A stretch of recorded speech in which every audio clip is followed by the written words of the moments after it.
Alright, so I don't think there was ever in the history of Victoria 2 a top 5 of the DLCs. So I decided, hey, why not give it a try? I'll try to give you the 5 best DLC you should be buying. Because honestly, you should be buying them all, but if you can only afford 5 of them, I'll show you which one to pick. The first one you should have is Victoria 2 Heart of Darkness. This baby is the latest expansion pack, like big one, back when we used to call them expansion pack and not just DLCs. And this one offers so much variety in how you approach colonization and just navy management. Basically, it's the kind of DLC you do need to make the game playable at this point. So if you have to buy one DLC, I will strongly recommend you to purchase Victoria 2 Heart of Darkness. But there is a catch-22 with that. And it's because to actually be able to play Victoria 2 Heart of Darkness, you will need another DLC. And this DLC, ladies and gentlemen, is A House Divided.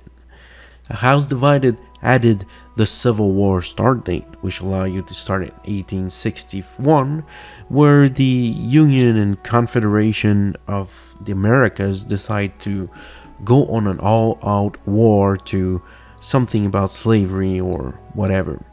So here you have the CSA and the USA fighting it off, and basically you needed to be able to play Heart of Darkness, so that's why it's included in the list. So that's why I decided to scroll down, just to see why the game developer wants you to buy the first DLC that has the 1861 start date. It allows you to manufacture a casus belli to go war. You can civilize your nation, so there's a new civilization progress for primitive nations. And you can invest in the building and infrastructures and factories in other countries to strengthen their link to you in your sphere of influence. A more deeper political system with a new national focus option and new type of reforms. A new system of popular movement that can be appeased or suppressed, but if ignored, will become the revolutionaries of tomorrow. And finally, an improved interface with more information is easily available in improving the gameplay. But as I said, you really need it to play Heart of Darkness. So now we'll get into the third best. And it will be Victoria 2 German Unit Pack. Now I know what you're thinking. Hey, it's just cosmetic. We don't need that, right? That's where you're wrong. Look at that. Look at that unit. Look at that German heritage, right? You don't question yourself when you see that unit. You see the pickle foss on the top of the head. It explains everything. You know it's Prussian, right? So now, when you have that DLC, you can finally have a full immersion in the Großdeutschland. So you do need that. If you don't get that DLC, you can't claim you're a real Victoria 2 fan, man. Forget about that. You need Victoria 2 German Unit Pack. Now let's go into the second DLC you should have. And it will be the Song of Civil War. Now. You might be wondering, but why would I pay another $2-something just for Civil War song?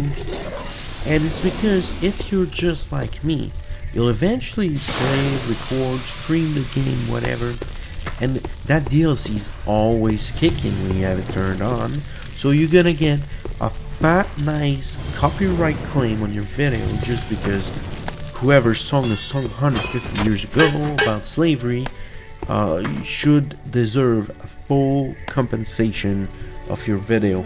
The 35 cents I make on a Victoria 2 video should definitely go to one of these 4 renditions of famous songs of the American Civil War.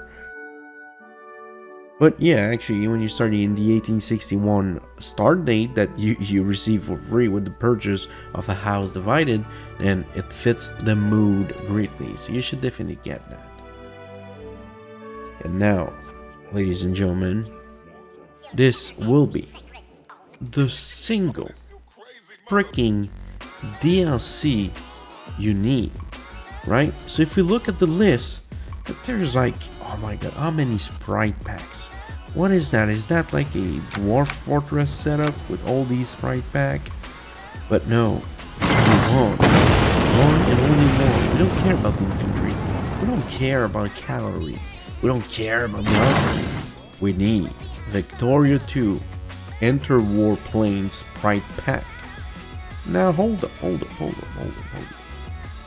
If you have very good fox eyes, you will be able to see right now that the only thing that looks like a plane in this picture is the little circle over the head of the soldier.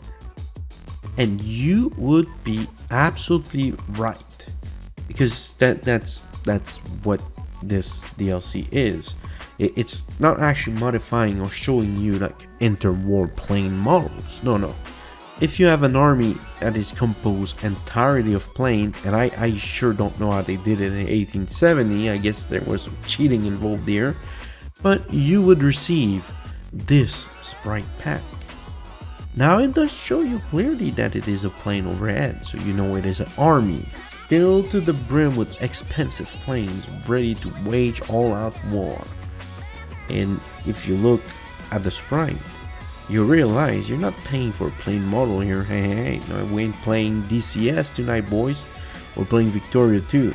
No, you're paying for the costume this man is wearing, which, listen up, man, is authentic to 12 different nations, which is just crazy to think about it, right? They made specific pilot uniforms for Austrians, British, Chinese, French, German, Italian, Japanese, Russian, Spanish, Swedish, Turkish, and US armies. This, my friend, is the best value. You know why? Because you pay $2 for this DLC if you're playing with people who are not aware about that fact online, and they stack all their planes on a single little unit. You just gotta look at and with the small plane symbol red, and you know who to stack wipe right away. But yeah, this is pretty much it for my top 5 of the best DLCs of Victoria 2. As you can see, it's pretty terrible, but I'm sure you can find some appreciation in the dedication that went through creating this very in-depth reviews of the DLC available for Vic 2. Thanks for watching, and see you next time.